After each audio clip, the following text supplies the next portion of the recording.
I was beginning this restoration, first thing I thought I would do is to put a plug on this so I can plug it in. I'm going to bring it up on a variac. Now we also use the special lamp limiter to make sure that there's no shorts.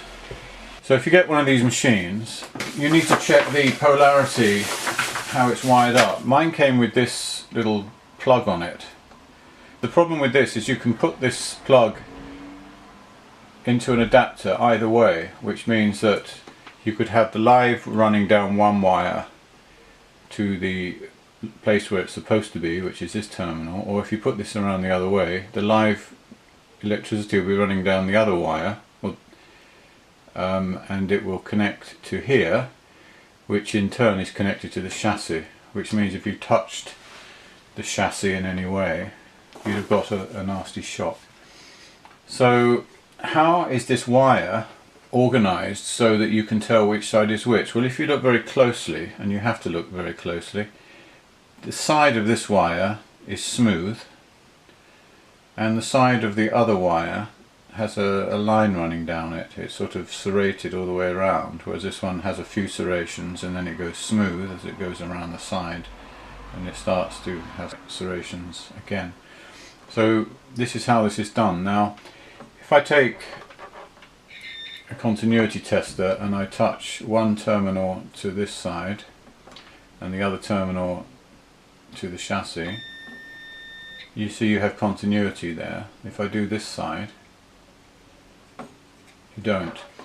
So what that's telling me is that this side here is the neutral side, and so in this particular case the neutral side is the smooth side. So when I go back to the plug, I have to make sure that the smooth side of the wire connects to the neutral prong, which in this case is this one. And if that's done correctly, then there should also be continuity between this and that point, and between this and the chassis. So I'm going to check that now by holding the probe on the plug and then testing. There's no continuity there, and that's the live side. There's continuity there, which is the neutral side, which is the side that's connected to the chassis. So that's now wired up correctly, but you have to be sure that you do that, otherwise you could give yourself a nasty shock. So I put a new plug on. I've got that plugged into the lamp limiter, which is this one here. I've got a switch here to switch it in and out. At the moment it's switched in. I'm going to turn it off at the plug socket for now. I've got the lamp limiter plugged into the variac, which runs on its way to the variac. It runs through this device I built, which shows me what the voltage is. You can see as I turn this up, I'm hoping you can see that the voltage needle has moved up. So it's the one on the right that says V. I'll fiddle with the variac. You see it going up, coming down. So that tells me what the output voltage is from the variac. I'm now going to turn on the plug. I'm going to switch this on, and then I'm going to bring up the voltage on the variac. Okay, so here we go. So I'm going to push it up slowly.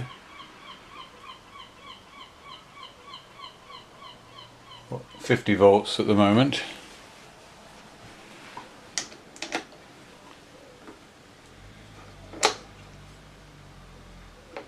Don't expect to hear anything just yet. Turn the volume all the way up. Right, I'm going to push it on.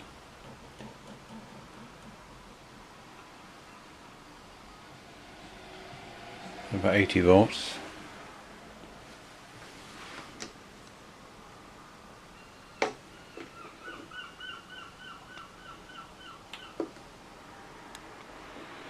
Nothing. I'm going to take it up to 120. I turned it round so we could see if the valves light up. I won't be touching anything here, but I can still brush the needle if I need to. I can hear a little crackling in the speaker.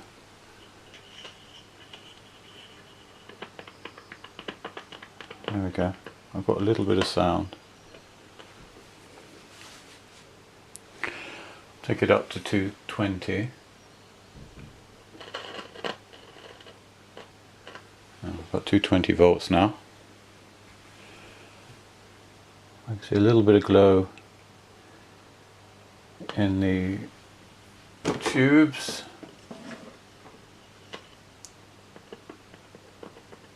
It would appear that the cartridges are working.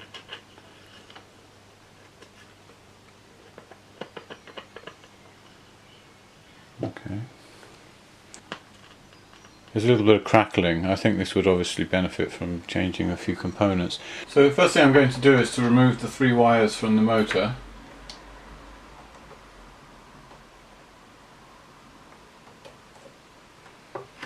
Okay.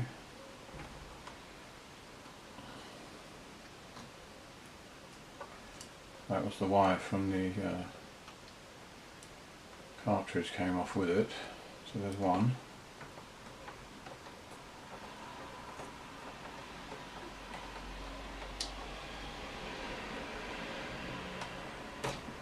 There's 2.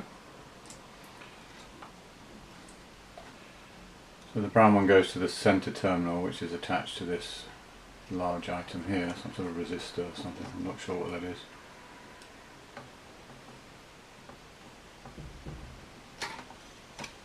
And that's the third one. So that goes to the terminal between the 2 brown wires on the preamp tube. So having done that, that means that I can now remove this and have a look at that and give that a clean.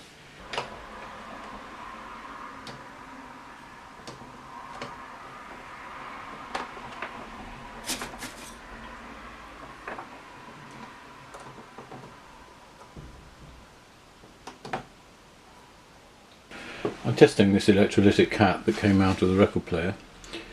This is a 16 UF at 275 volts and a 32 UF at 275 volts. At the moment I'm connected up to the 16 UF. I'll turn up the voltage.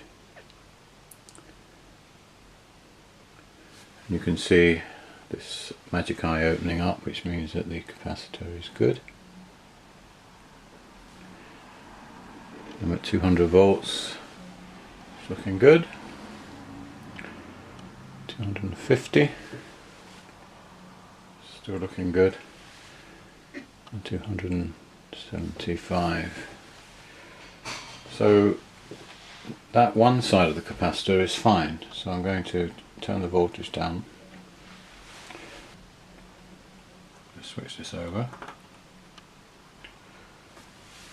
So I'm now on the yellow terminal, which is the 32 UF. I'm going to start the voltage.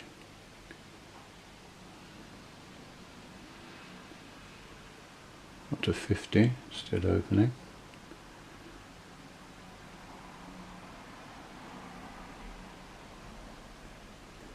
Up to 100, it's still opening.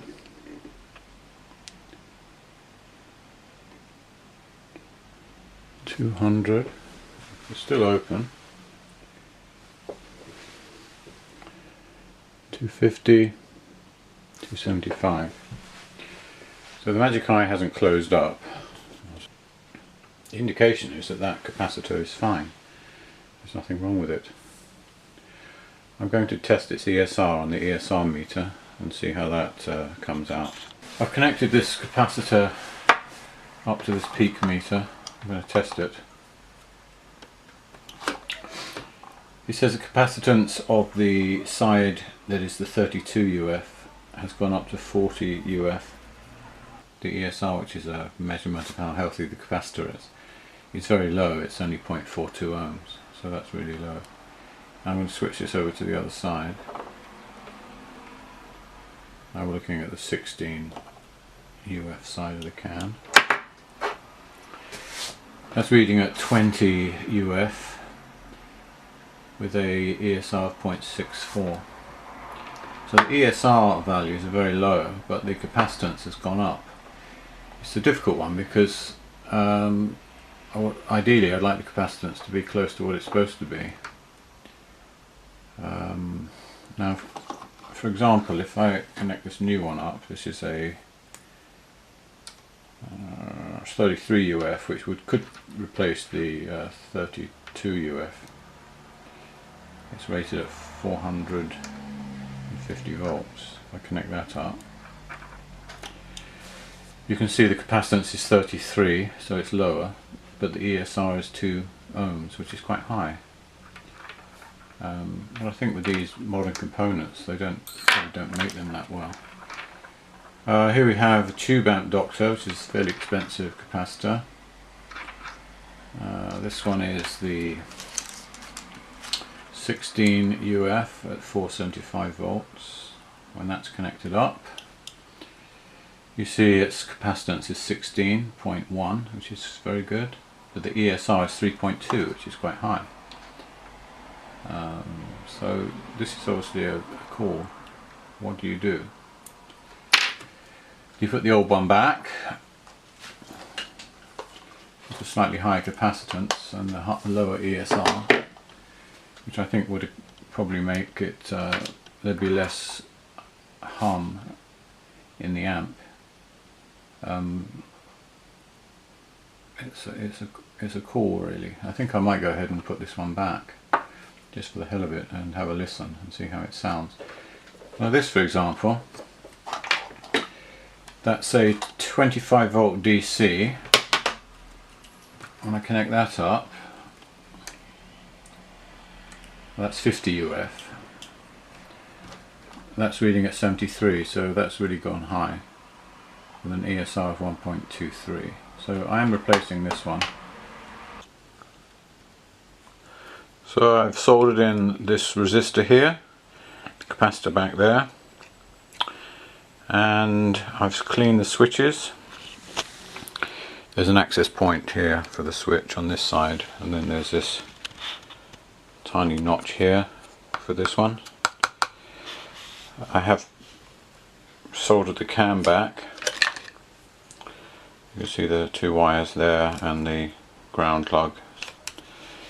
Now the next thing is I'm going to take the motor out, drop it out through the deck here and give that a clean. I want to clean the tube sockets, tighten those up a little bit.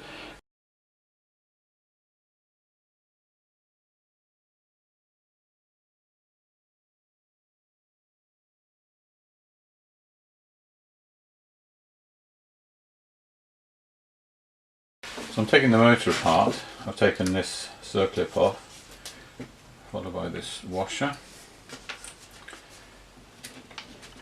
There's the other one.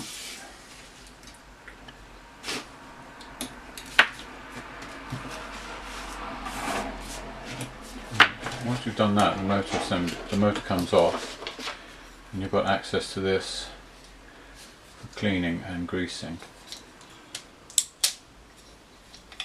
And the spindle that's loose, it comes through the plate here, and it looks like it's a rivet, like it's been punched on the back here to sort of keep it tight to the plate, but it's obviously worked loose. You can see it turning quite freely.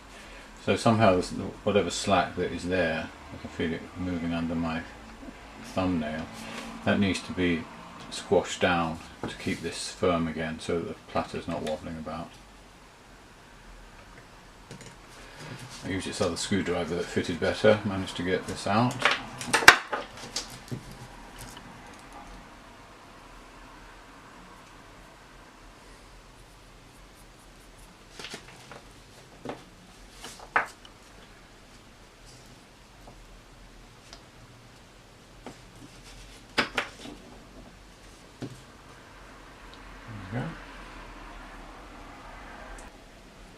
So all you can really do with this, since this doesn't come apart, is clean the shaft here, push this down and clean the shaft here, which is the part where it contacts mostly, and just trying to get some new grease on there. There's a little well here where the other end sits. But what I'll be doing is using cotton buds, getting in there and just cleaning that all out with alcohol, and then putting some more oil in and greasing the shaft. So I'm just using the alcohol here. I'm going around the shaft with the alcohol.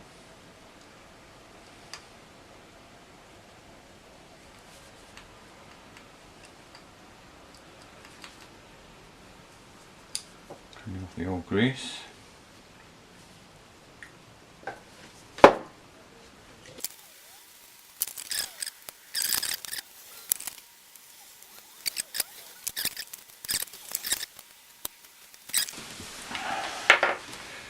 So I'm putting a couple of drops of the Singer oil.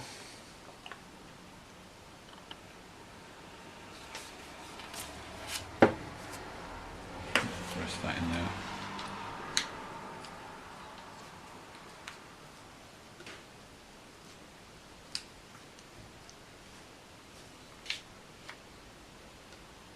Seems to be good. On the shaft here I'm going to put some of the grease.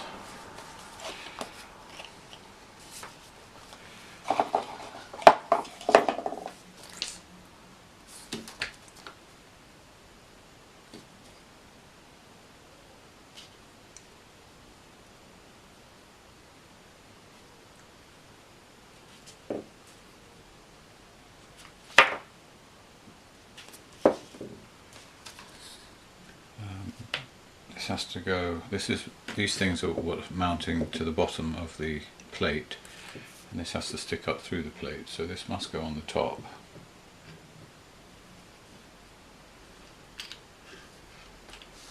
Like so. This goes on the bottom.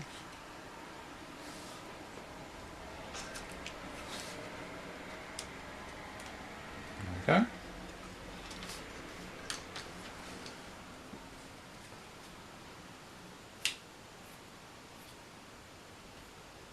It's very quiet now.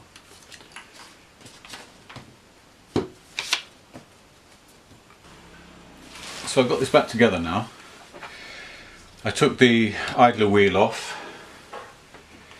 I gave it the rubber renew treatment with some cotton buds, just kept soaking it, letting the rubber renew soak into the rubber.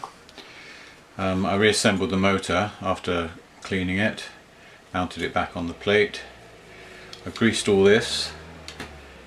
You can see all the contact surfaces on this side have been greased. The pole here has been greased. There's been some oil placed here and here.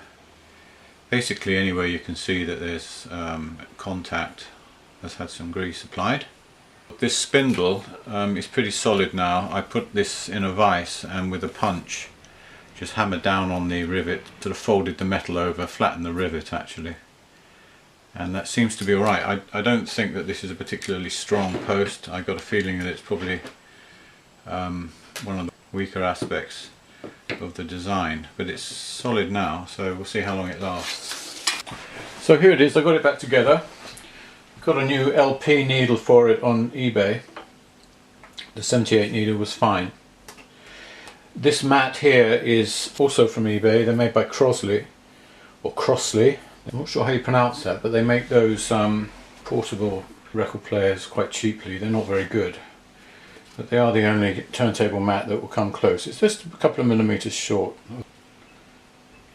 Let's play something. That's 45.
I'm going to turn that off because YouTube will probably give me a copyright strike or ban the video or something.